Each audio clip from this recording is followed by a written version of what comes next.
Bonjour, en Thaïlande, le gouvernement vient d'alléger les conditions d'obtention de permis de travail. D'ailleurs, tu peux même l'obtenir sur Internet. On va juste tes documents, on t'envoie ton permis. Et à travers nos recherches, on a compris que si tu es arrivé en Thaïlande, tu peux même obtenir l'emploi sur place. Et dans ce même vidéo, on va vous lire un article où on donne le détail sur le domaine dont on recherche des travailleurs étrangers sur place en Thaïlande. Et surtout que tu vis en Afrique, tu cherches un pays où tu peux aller tenter ta vie. Alors, je pense que la Thaïlande peut peut-être être une des destinations qui peuvent être intéressante pour ta vie. Alors, avant de continuer, je vais vous demander de vous abonner dans cette chaîne YouTube Réalité à l'étranger télévision. Nous parlerons beaucoup de sujets pareils. Si tu vis en Afrique francophone et tu cherches un pays où tu peux aller tenter ta vie, quelles sont les opportunités dans le pays en question? Est-ce que c'est un pays fiable? Alors, sur cette vidéo, calmement, on va vous donner beaucoup de destinations dans cette chaîne YouTube. Donc, abonnez-vous pour ne pas rater nos prochaines vidéos. Alors, avant que je vous donne tous les détails, je vous donne d'abord le profil de la Thaïlande. Alors, la Thaïlande est un pays situé en Asie du Sud-Est,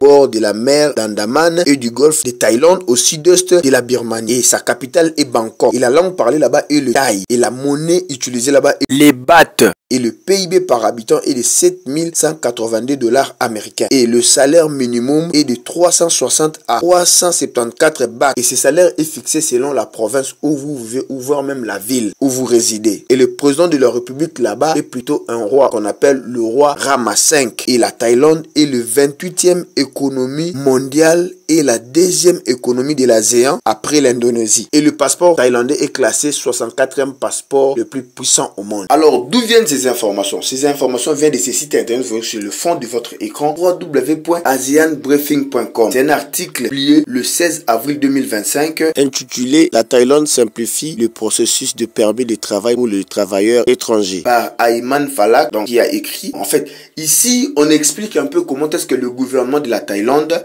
a allégé les conditions d'obtention de permis de travail pour faciliter et les employeurs et les travailleurs d'obtenir leur carte de permis de travail rapidement. Bon, en fait, ici, je vais lire le premier paragraphe et des autres paragraphes en vous expliquant. Paragraphe numéro 1. Afin de renforcer sa position de pôle régional pour le talent et les investissements internationaux, la Thaïlande réorganise son système de permis de travail pour les employés étrangers. Le 25 février 2025, le gouvernement thaïlandais a approuvé un ensemble de réformes visant à réduire les obstacles bureaucratiques et à simplifier le processus d'obtention de permis, facilitant ainsi considérablement l'obtention de documents d'emploi légaux pour les ressortissants étrangers. Ici, c'est clair. En fait, on va d'abord lire à quoi ressemble le nouveau processus de permis de travail. Auparavant, l'obtention ou le renouvellement de permis de travail nécessitait que le travailleur étranger se présente en personne au ministère de l'Emploi, une exigence souvent longue et coûteuse, surtout pour ceux qui travaillaient dans les régions éloignées ou de l'autre côté de la frontière. Le système traditionnel entraînait des retards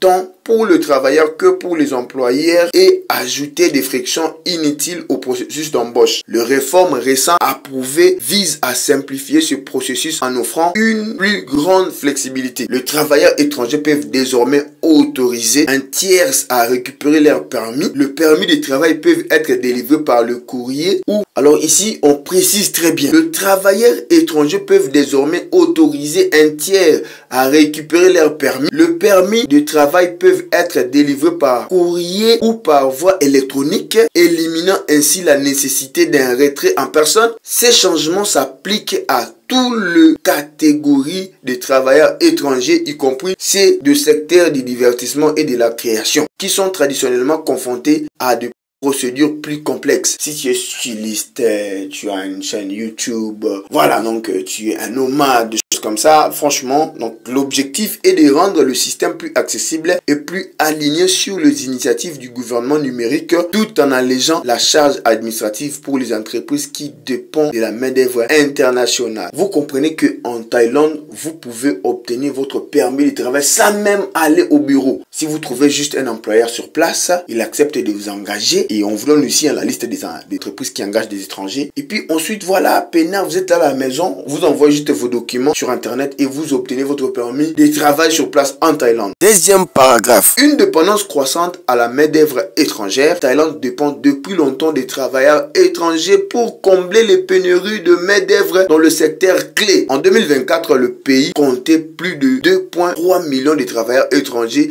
enregistrés. Ces personnes jouent un rôle essentiel dans la des secteurs tels que l'agriculture, l'industrie manufacturière, la construction et le tourisme. La répartition démographique de la main-d'œuvre étrangère en Thaïlande révèle une forte tendance régionale. Le travailleur originaire du Myanmar représente environ 73% du total, suivi du Cambodge 17% et du Laos environ 10%. La plupart de ces personnes, environ 75%, ont été enregistrées via le mécanisme d'enregistrement nationaux, ce qui souligne le rôle important de l'intégration locale dans le système de travail thaïlandais. Le main-d'œuvre étrangère est particulièrement essentiel, la Thaïlande étant confrontée au vieillissement de la population et à la diminution de sa main-d'œuvre locale dans l'agriculture et la construction. Le travailleur étranger contribue à pallier le pénurie de main-d'œuvre, tandis que dans l'industrie manufacturière et le tourisme, il soutient le secteur essentiel à la croissance économique du pays. Bon, vous avez compris, hein, non? Le domaine dont on recherche ou s'emploie des travailleurs étrangers. Donc, si vous n'avez pas compris, essayez de réécouter encore cette vidéo. Vous allez comprendre que des domaines comme l'agriculture, l'industrie manufacturière, la construction et le tourisme, ça, ce sont les domaines dont on recherche beaucoup de travailleurs étrangers. Alors, tu peux quitter ton pays si tu as ton visa thaïlandais. Tu arrives sur place, sur ce domaine-là. Si tu as tes papiers, si tu as de la chance, tu as le courage, si tu obtiens quelqu'un, donc une entreprise, quelqu'un qui veut t'engager pour te permettre d'obtenir un permis de travail. En tout cas, sur place, tu peux le faire. J'ai lu quand même certains articles où on parle de la Thaïlande. Apparemment, tu peux aussi trouver du travail sur place. Mais si tu as seulement un bon tuyau, donc tu te prépares depuis ton pays et ensuite tu arrives en Thaïlande, tu as déjà des options où tu peux aller peut-être tenter quelque chose de sérieux. Merci d'avoir suivi la vidéo. N'oubliez pas d'aimer, commenter et puis de le partager à tes frères et amis.